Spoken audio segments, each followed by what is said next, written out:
Hi, this is Mike Duggan. What you are about to see is what I have been doing in patients and mannequins for decades, probably hundreds of thousands of times. But it is always new because no two students, like no two patients, are alike. So let's use the ball burnisher. Check the axe reduction at the shoulder. A little mark in the middle here, huh? So a little bit much here, but not quite enough here and here. So let's try to make it a little more even, a little more uniform from embrasure to embrasure. Watch your angle at the bottom of the wall.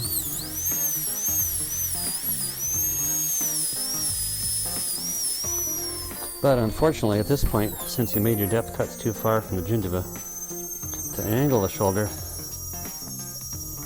we have to go subgingival. So we're going to have to hold the gingiva down. So make your depth cuts farther from the gingiva, and you won't have to do this.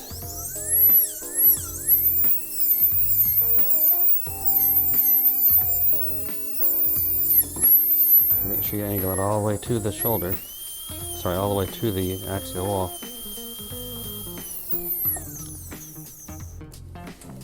Okay. Check your facial taper. That's a problem. Look at it. See here? See how curved it is? You want this taper all the way to the shoulder. Look how much more I'm going to have to reduce. So here's the taper. Do that until you get the shoulder. But don't be leaning out like this at the bottom. That really makes it a problem. And look at the difference. Then the secondary plane is going to be like this. See how much you're under reduced there because you didn't have the right taper? That's critical. Really got to watch out for that.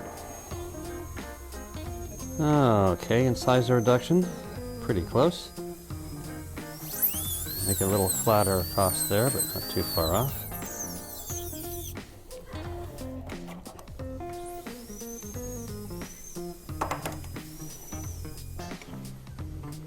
Now, I would still drop gingerly more here.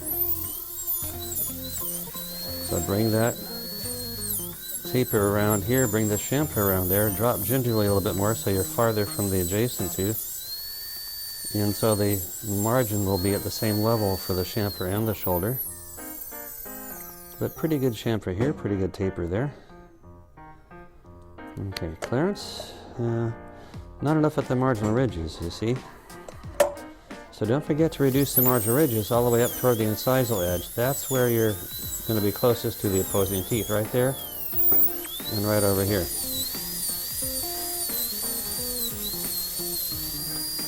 Then just one gradual concavity. So now we're getting more clearance there. Okay. Alright, but fix up that facial reduction. Do the other half of what I fixed on the facial. And then do this. Yeah, well now you know the problem. You got to look this way so you can see what you're doing. Okay? The difference between this and this is pretty dramatic, isn't it? Alright, so your class 2 is on 18. Okay, so clearance, a little much here, but okay here. And what class 2 is this? Amalgam. Okay, so get closer to 90 over here. Get a flatter wall. You see the exit angle on the occlusal part's about 110, and then gingivally it's much more obtuse. So again, get a good corner and you can get these walls flatter from the occlusal down to the gingival. Gingival clearance is okay. You don't need to go back and forth so much over here. It's a second molar. So just pick up the distal pit, then come back again. Your wall, some of the walls are a little bit short. So again, make sure it's leaning wingly. Look this direction. Make sure you measure all the walls when you're doing it. But, you know, we're a little bit closer. But again, if the wall's shorter, any wall shorter than 1.5 millimeters, you've got a little bit of a problem. Okay, so again, we can't see the facial wall. But I know I'm at the margin. I know I'm cutting in straight. So at the occlusal level, change your exit angle and get it to whatever you want. Look at, now you can see how obtuse it is down there gingerly. See that? Look how obtuse that is right down there. So you have no internal line angle at all. So again, get the occlusal part done the way you like it. Get the angle, get the length, make the curve, find the corner. Find the corner of the box. Then get rid of the excess along that wall. And now we're starting to get more of a corner. With the 55 burr, we should be able to get that really well defined. That's what makes the difference, okay?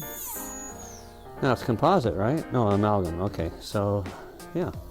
So get the internal line angles well defined, but again, you're not making retentive grooves. So we can't really do an amalgam prep without retentive grooves, right? So what this tells me is you didn't finish the prep. So when you did 5 of these, every one of the 5, you should have finished a retentive groove on all 5 of them. This is the ideal opportunity to do 10 retentive grooves. Okay? That's what it's all about. All right? Keep working on the central, and then you can get started on the premolar right away.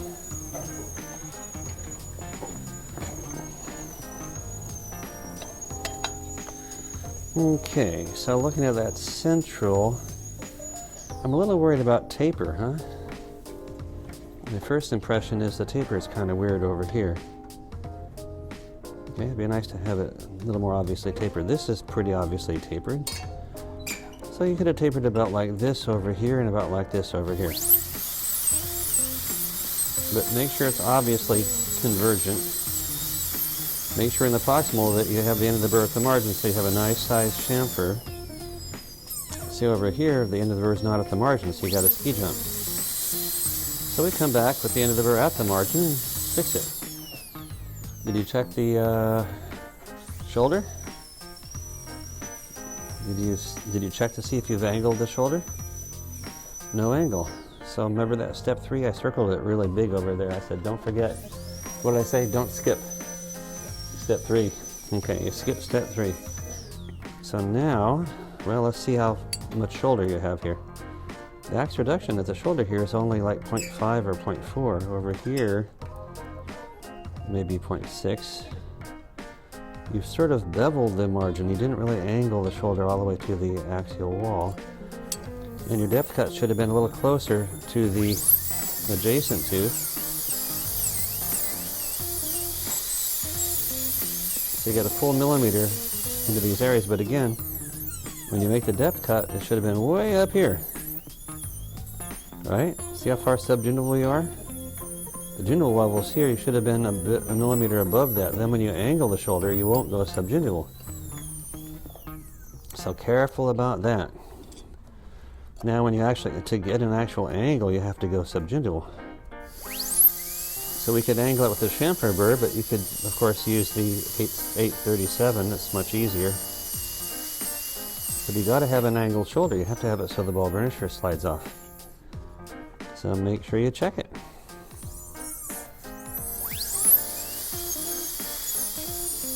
You can angle the shoulder all the way to the axial wall. When you're doing a chamfer, the end of the burr should be at the margin. When you're doing the shoulder, the end of the burr should be at the margin. Okay, incisal reduction looks like it's not very much. A little more than a millimeter, so let's make it flatter. Okay, so a pretty heavy chamfer over here. If you have a heavy chamfer and want to make it smaller, we'd go gingerly if you have enough room.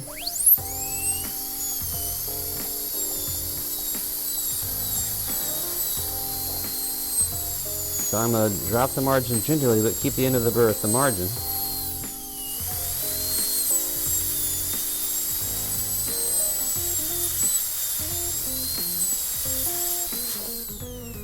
So the chamfer looks a little bit smaller down here, but obviously it was over-reduced toward the cingulum.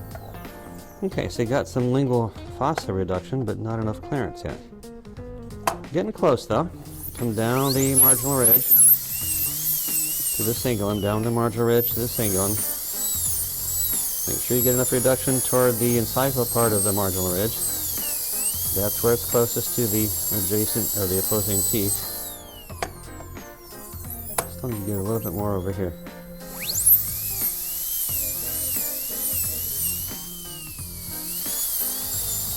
But again, check it pretty carefully. There, that's better.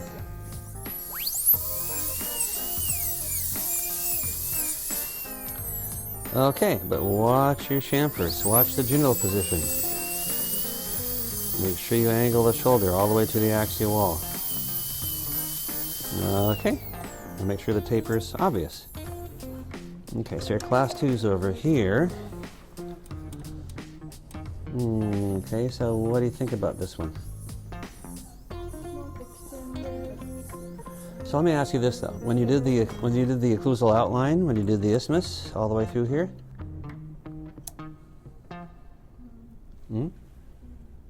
okay, so that was the point of the homework, was to learn how to do an isthmus by doing 5 isthmuses in a row. Wouldn't that be great? And then you would have learned not to go this deep. You would have learned to look in the right direction, so you know how tall these walls are when you're doing it. Then you can keep track of things. Then you're in control. And you didn't include the distal pit. See that white spot right there? That's the distal pit. Okay, so remember how careful we are about that? Okay, so again, the process that we were going through yesterday is to do the isthmus on 5, cut to the middle of the contact on 5, find the facial angle margins on 5, cut the exit angles on 5. Can you imagine how good you get at doing exit angles if you did 10 of them? Right? You just have 10 exit angles to cut. Wouldn't that be great? But right here, your exit angle is clearly acute. Over here, it's not even straight. It's very clearly acute. It's undermined. Okay, so again, if you'd done enough of them, you would have said, okay, and I need to do this differently. So once you've done it and then you've identified that it's a problem, then you need to fix it. So wherever the margin is, we need to get a straight wall coming in. So wherever the margin is here, cut straight in, but go farther. Cut in farther so you can make a nice long straight wall from the margin straight in.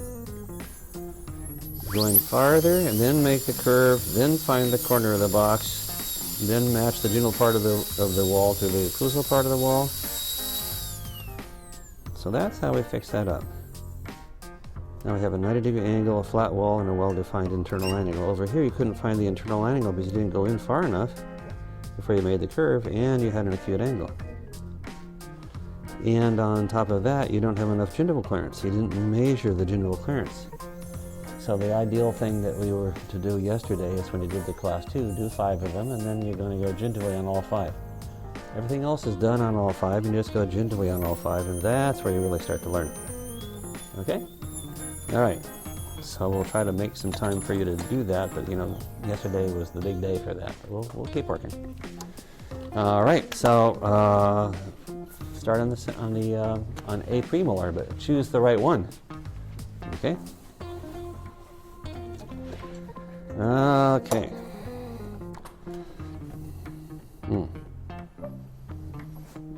Yeah, it's kind of lopsided, isn't it?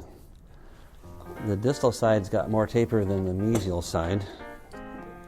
No burr, let's see.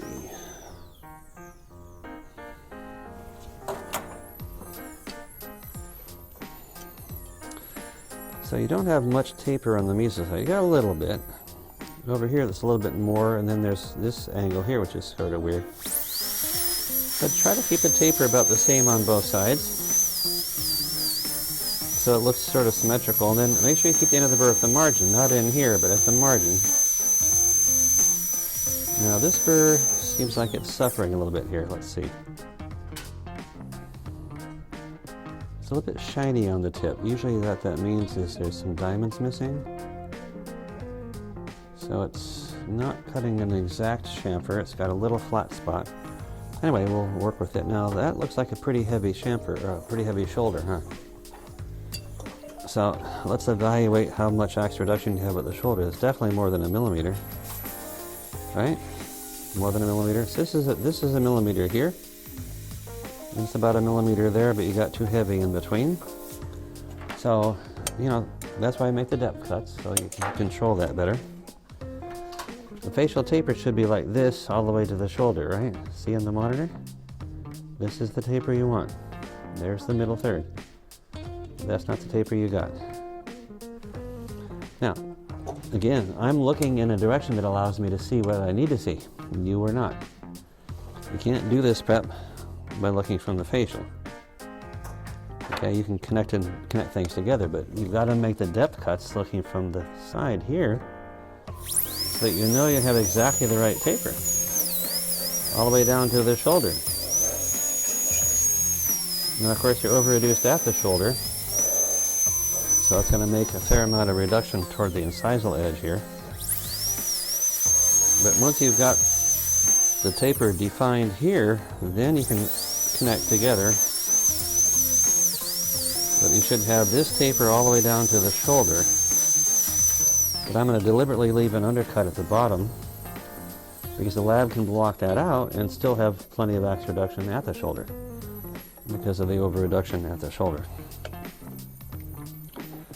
Okay, but that's a different taper. That makes a big difference. Now your chamfer's kind of heavy. Better over here, but again, you really want to make sure you see the end of the burr at the margin. So look along the wall, keep your eye on the end of the burr, and make sure you see it at the margin all the time. But again, if you're not looking along the wall, you can't see that. So notice I'm using the mirror in a variety of different directions, so I can see exactly where the end of the burr is compared to the margin, all the way along there, okay?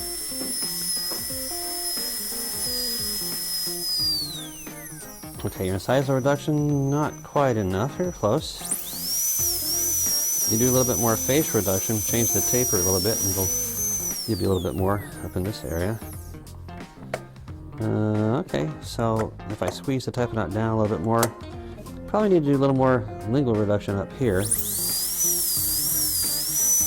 it's a nice gradual concavity from one marginal ridge to the other. Okay. So change the taper on the mesial side here to match what I did on the distal side. Then you can immediately start on the premolar, okay? And let me see, your class 2 is down here, right?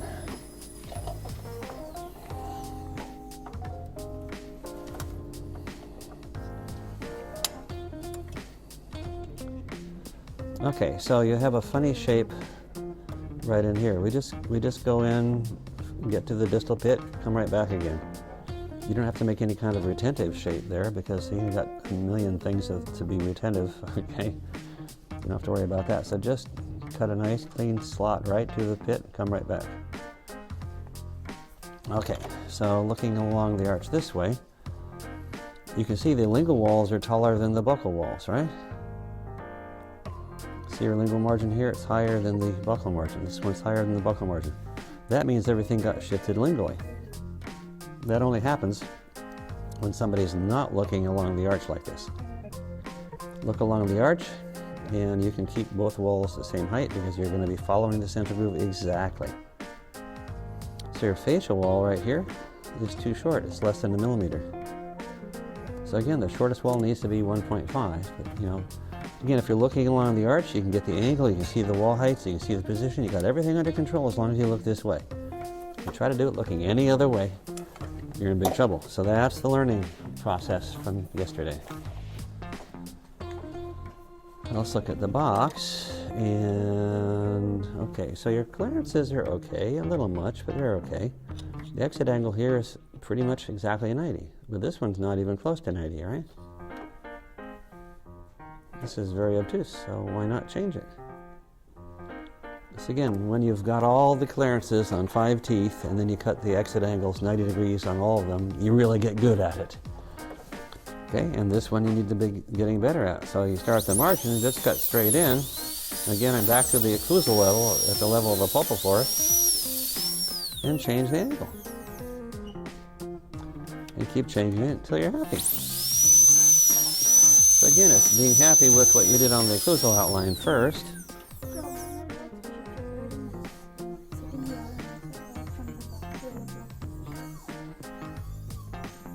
Well, you need to look parallel to the contact, downward at a 45-degree angle. See the way I'm sitting? I'm looking parallel to the contact, downward at a 45-degree angle. If you sit in any other position, you're in trouble, okay? But that's the thing that I wanted you to learn. Do 5 teeth, do all the proximal walls, 10 proximal walls, and figure out how you can do it so that you get a good result every time. But look, there's your 90-degree angle. It's not, see, even a little bit too obtuse still, but you know, it's pretty close to 90, and then make the length, make the curve, then find the corner of the box. Again, looking this way. Now you can't see that wall, but you can see how deep you are axially and how close you are to the adjacent tooth. Here's where the internal line angle should have been, right here. And the axial should have been going in this direction. Okay. So again, those are the things that you need to really work at by discovering, okay, if I'm trying to look vertically downward, and again, we never can do a class 2 by looking vertically down the axis. It cannot be done, ever, ever, ever, ever, ever. Nobody can do it, nobody ever has been able to do it. I can't do it, you can't do it. So at some point, don't try. Try something else, all right? If you did 5 preps, you would have discovered, okay, that didn't work that time, it didn't work this time. The next time, maybe I'll try something else, okay? So look parallel to the contact, downward at a 45-degree angle. Find the corner, match the gingival part of the wall to the occlusal part of the wall. You don't have to see the whole wall. You can see where the burr is this way. You can see how close it is to the adjacent. Those are the things that are important to see. Again, remember, we do the occlusal part of the wall by trial and error, and then just make sure the bottom part matches it, and then we're in good shape. But you were way too obtuse. Look at how obtuse you were. So the amalgam would have broken there. Okay? But again, as long as you understand the material and what we're trying to achieve, then you won't be doing that. You'll just make the change until you have something that will actually work. All right?